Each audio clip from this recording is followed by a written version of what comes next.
Well, hello there, and welcome back. This is episode 20 of my Minecraft 1.15 Let's Play.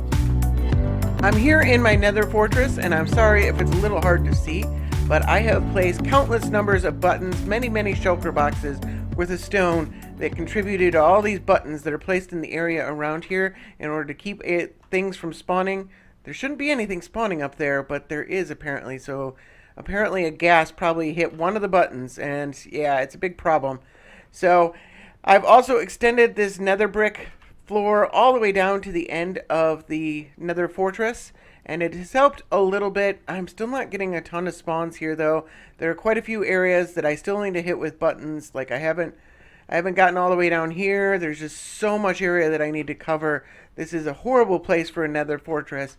I've tried to find other nether fortresses. That is actually another nether fortress right there, where that sea lantern is. That's a different nether fortress, this close to this one, but it's not really any better, and I've already placed so many buttons around this one that this one is actually better, and I found a couple more that are like that.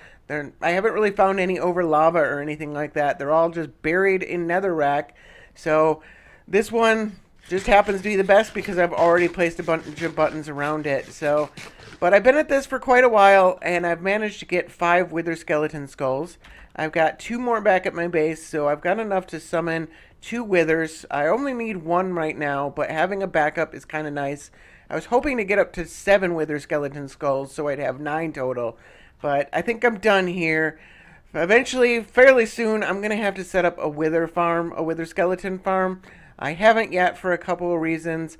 One is because wither roses actually work the best for eliminating all the other mobs, and I don't have a wither rose farm yet, so we'll go over that in a little bit.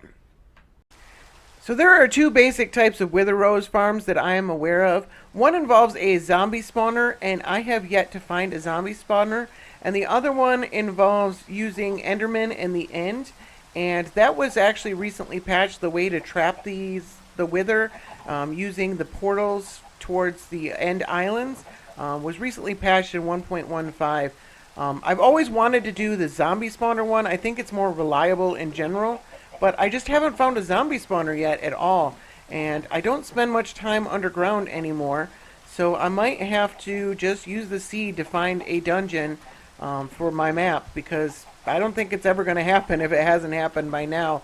But in the short term, one thing I can do is, that's why I've been collecting all these eggs, is I can go down, I can fight one of these withers, and I can put a bunch of chickens in its way, and hopefully it'll kill all those chickens and create a bunch of wither roses for me.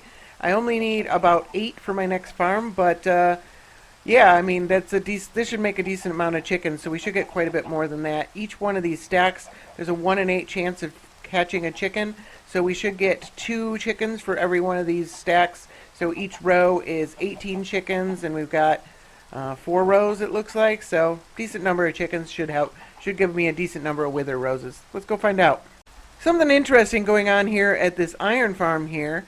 This used to break every time I'd spend a long while in either the end or the nether, and I've been in the nether for quite a while, and all of these guys are sleeping properly, and iron golems are spawning properly. I noticed this when I went into 1.15 and I spent a while in the end working on the honey farm, that I came back and it was still generating iron, and I don't know, maybe they fixed it in 1.15. I don't remember seeing anything about the POIs being fixed in 1.15, but I mean, it's still working, and I spent a long while in the nether, and that's usually what broke it. Very interesting. Alright, so I got a long thin tunnel here. This will slow down the wither quite a lot. The last time I fought the wither in a tunnel like this, I beat him without taking any damage at all.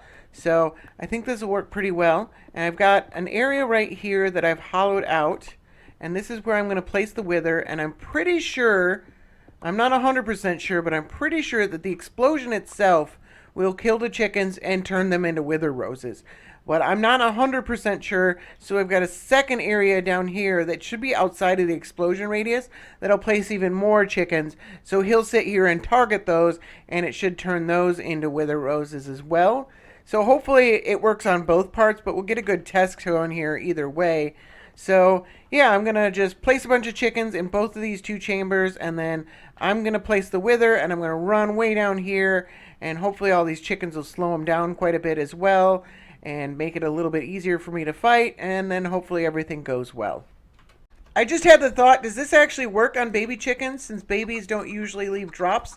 So I'm in a creative world. I didn't want to unleash a wither on my normal creative world, so I'm in a different one that just happened to be in the end. So let's test this theory. We can also find out if the explosion creates wither roses as well by doing this. Come on, you can do it. There we go, and we have wither roses. Okay, yep, so it works on babies, and the explosion works, and it's trying to kill this chicken. We know it works on Enderman. Yep, and that turns into a wither rose. But I think it might be better if I just put them all in the explosion radius and then have it chase me and leave all those wither roses behind. I think that'll probably work the best. Alright, here goes nothing. This is a lot of chickens. Hopefully this works. Get out of here.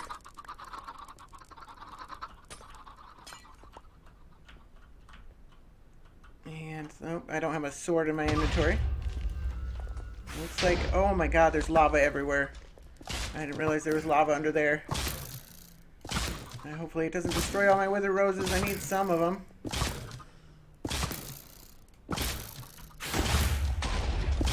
And I killed that chicken.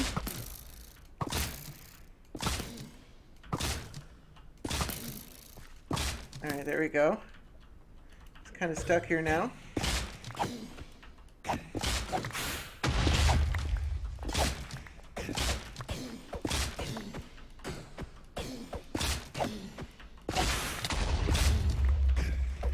Took a little bit of damage there, but not withered. Alright, there we go. And let's hopefully... There's still a decent number of wither roses here. There's some. Let me get a shulker shell. There's actually a decent amount of them. Yeah, that's pretty good, actually. I'm not going to complain about that. I've already got 43. And there's more of them. It's just they clustered together like items do.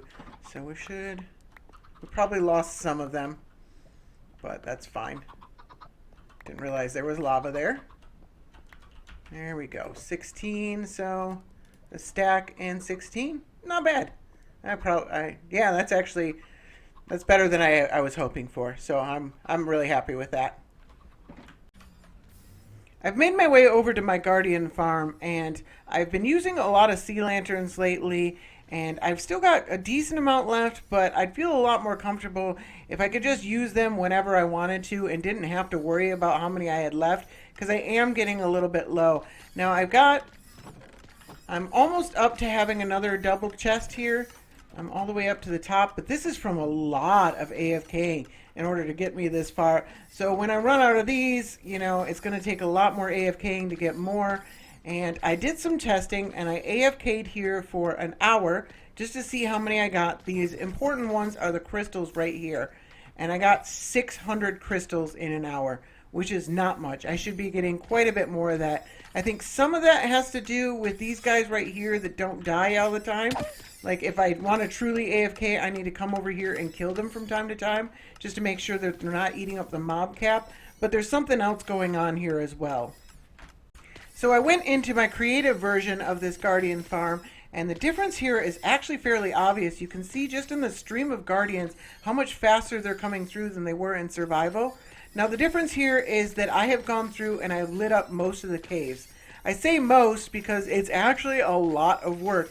Even in creative, where I've got carpet mod to tell me exactly where everything is spawning, it took me quite a while to light up 95% of the caves.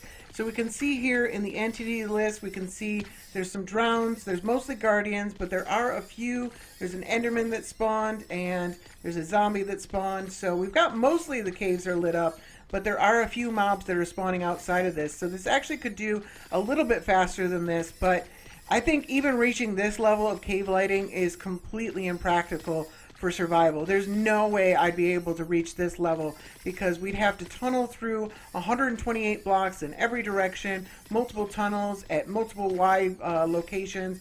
It would take forever. So Right now what we're getting is we're getting 5,600 crystals per hour, and that is it. Most of the caves lit.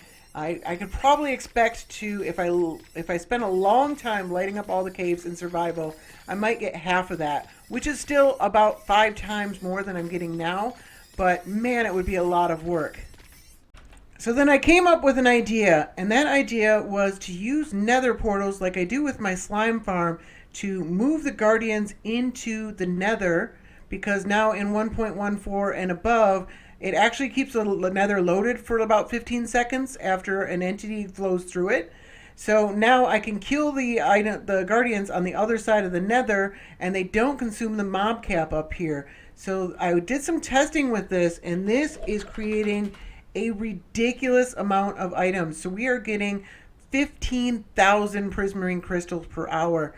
And when I did my initial testing, it was actually starting out really fast, and then it was slowing down to like 3,000 per hour.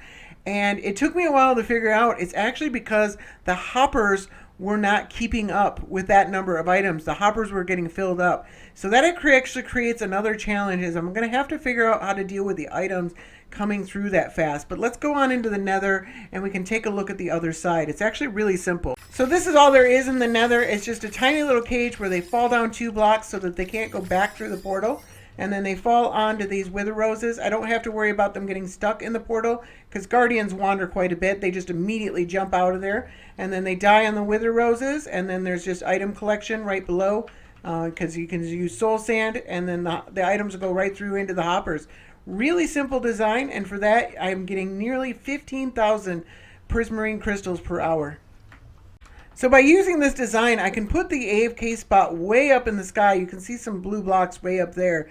And that means that the despawn radius only needs to cover the very bottom of this farm right here. It doesn't need to cover an additional drop of 10, 15 blocks or so. So none of the caves underneath this ocean will be included within the despawn radius. So any mobs that spawn in those will just despawn immediately. So we will get some drown from time to time. There's not really much we can do about that, but they don't cut into the mob cap that much. So being able to put our AFK spot way up in the sky means that I don't have to light all the caves. Work smarter, not harder, you know?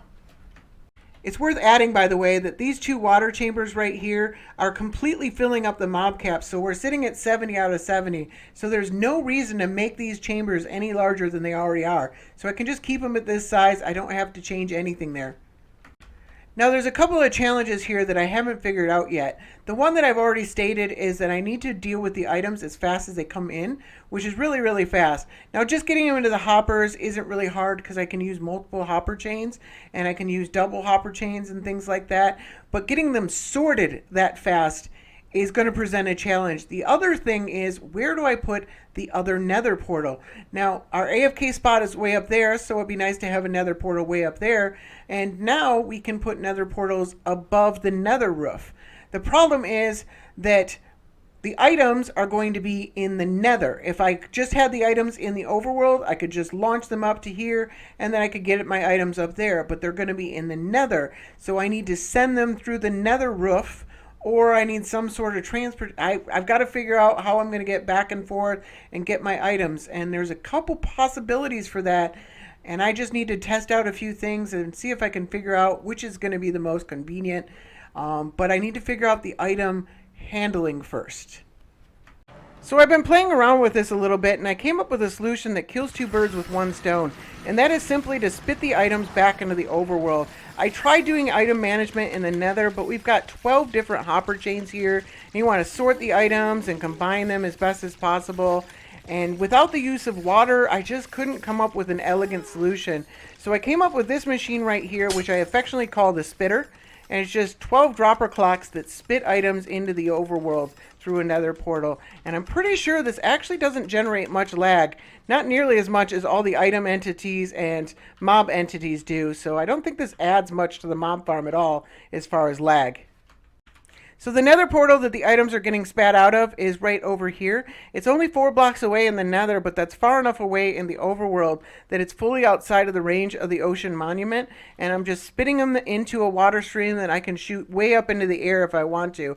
I still need to figure out some sort of sorting system and everything like that, but using water makes that a lot easier to manage. I've tested this out by AFKing for a little bit, and I'm getting full item throughput into the overworld, so it's working great. None of the hoppers or droppers are getting backed up. They're all making it through into the overworld. I've been doing quite a bit of the collection systems where there's a bunch of chests above my head, and I crack them with my axe, and that's what I did with my last Guardian farm. There's a certain amount of elegance and simplicity in that design, but it does have a few small problems. The items have a tendency to get stuck on the hoppers, and the chests can be kind of a pain to replace. They're not big deals, but regardless, I thought I'd try something a little bit different. This might be overkill. This is definitely not simple, but there is a certain amount of elegance in this design here. So this is a design by Il Mango. It's a crafting system that he's devised. Now I've modified it quite a bit because his design is supposed to be like for one item that you craft into another item. And here we have two different types of items that I can craft into up to 4 different items, because you can also have dark prismarine as well. So I've modified it so there's 2 outputs here and then 2 inputs over here. And so what I would do is I'd come here, I'd grab like, you know, a row of these guys, a row of these guys, and I'd craft whatever I want, and then I'd put them in one of these shulker boxes. When the shulker box is full, it'll break it and it'll put it into this chest, and when these shulker boxes are empty, it'll break it, put it down here, and then it'll dispense out the next shulker box full of items. And there's already quite a bit of items in this, and only a few in this one, but that, you know, so that's why I have 2 different inputs here, so that maybe when I run out of the prismarine crystals, I craft the rest into, you know, prismarine blocks or something like that. I don't know how well this is going to work. This isn't exactly the way he designed it, but I figured I'd give it a shot. If it doesn't work, I can always go back to the more simple design. I do have a tendency to go overboard with these kind of things, but I figured I'd give it a shot anyways. And so in the interest of getting all these items into shulker boxes, I've got some sorting systems over here. And there's 2 sorting systems for the crystals and 4 for the shards. I'm actually letting some of the shards go. The 4 for the shards, these sorting systems can collect up to 9,000 items per hour. So that's 18,000 crystals. That's fine. Every once in a while one will get through, but it's not a big deal. And then the 4 here will get 36,000 of the shards, which leaves about 7,000 behind. But I'm not going to worry about that. I really didn't want to set up another shulker box loader for these. And so underneath here, I've got some shulker box loaders. This is my shulker box loader design. So this is the 2 wide design that I created, except I've made it 3 wide and added another input on the other side. It actually didn't take much changing to turn this into a double speed shulker box loader. Same basic principle. And you know, it just loads the items into the shulker boxes, and it fits it from 2 different things, and both of the 2 inputs go into one shulker box. So all of the crystals go into one shulker box loader, and then there's 2 shulker box loaders for all of the shards, because they come in twice as fast. I'm definitely going to be making a tutorial for this farm, because I think there's definitely something cool going on here. The amount of items that this thing outputs is through the roof. I think this is possibly the fastest Guardian farm that is available right now. There's an upside and a downside to me changing up the Guardian farm like this. The downside is that I won't be able to use it in XP mode anymore, which I think is probably okay. I'm not really in need of an XP farm right now, and it'll give me an incentive to set up something like an Enderman farm or something like that in the near future. I can use that as an XP farm as well. The upside is that I'll finally get, because I don't have to do this in the XP mode anymore, I will finally get this beacon back. So this beacon will just go back into my inventory, and I won't need to leave it here anymore. There is one other downside to this as well. The other downside is that this is what I'm dealing with on the nether side of my Guardian farm. This is not ideal. I'm going to have to make some sort of cage or something like that so that gas don't blow up what I'm working on. I'm going to have to make sure everything inside of there is spawn proof, and it's not going to be fun at all. Why can't this be where my nether fortress be and my Guardian farm be surrounded in netherrack? I managed to get the nether part of this set up without too much difficulty and went with the cage route. Like I said, I had to pillar over from the nether rack over here to get over here, and then I broke those blocks so I could set up the cage. And I had one ghast that bugged me while I was setting up the cage, but then once I got the cage all set up, I was able to put all this together without any incident, and I've got it so that it should be completely non-spawnable. There's carpets or glass on top of any of the blocks that would have been spawnable, on top of lights. Lights are primarily so that the redstone doesn't cause lag, because zombie pigmen can still spawn at light level 12, so a lot of these blocks needed glass or carpet on top of them to make sure that there aren't zombie pigmen in the mix. But yeah, this is all set up. This portal is dead to me now for obvious reasons, but I can still use this portal over here. That gets me through to the item delivery side. I can fall down here. It's still a usable portal. It's not ideal. I'll have a better portal set up in the end. So now to set up the AFK area. It's a couple of hours later, and I've got most of the storage system built, at least enough that I can go down there and free the guardians. I've got them kind of encaged here so that I wouldn't have to deal with them while I was building everything, and now it's time to start dealing with them.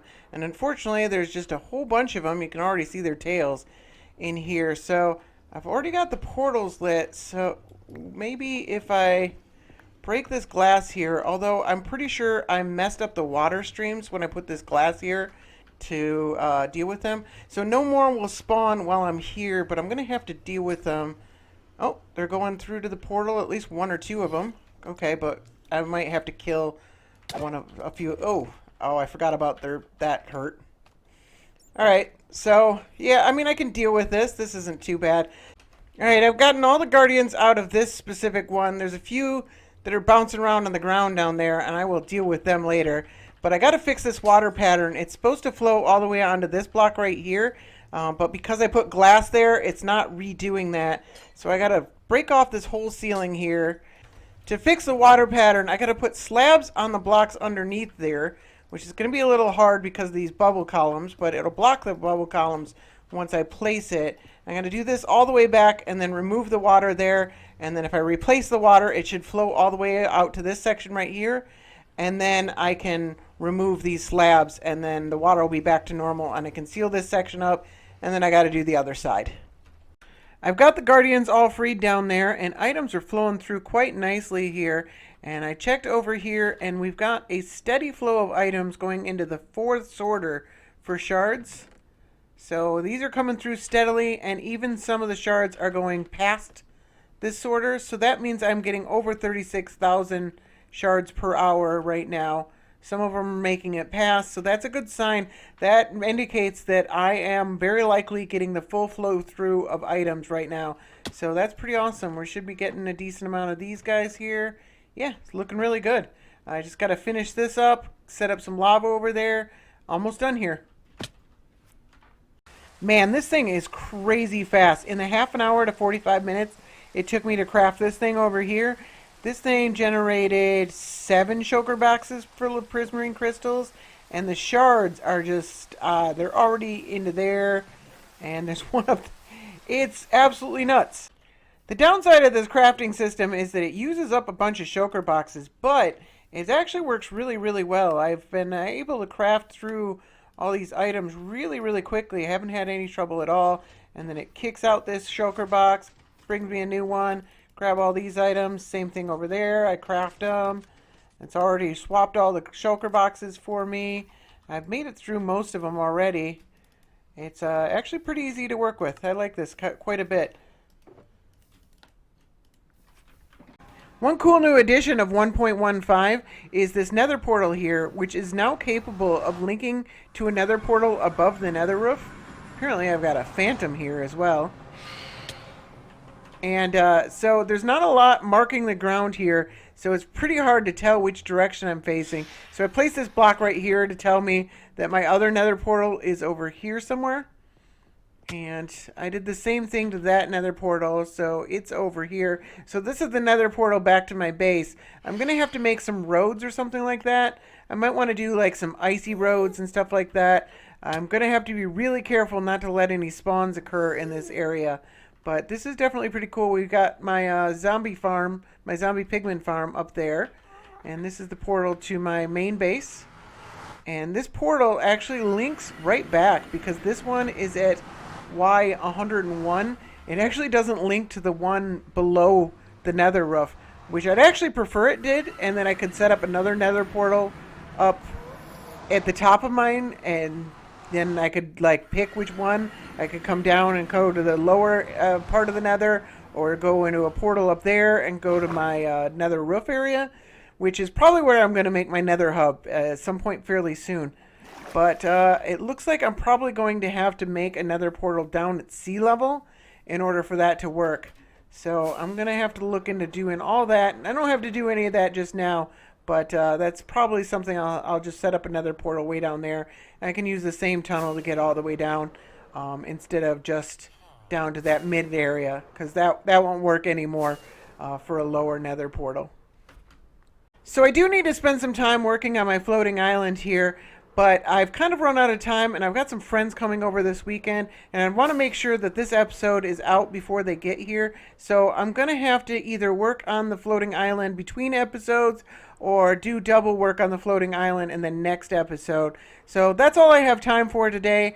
I want to thank you very much for watching. I hope you enjoyed the episode, and have a good one.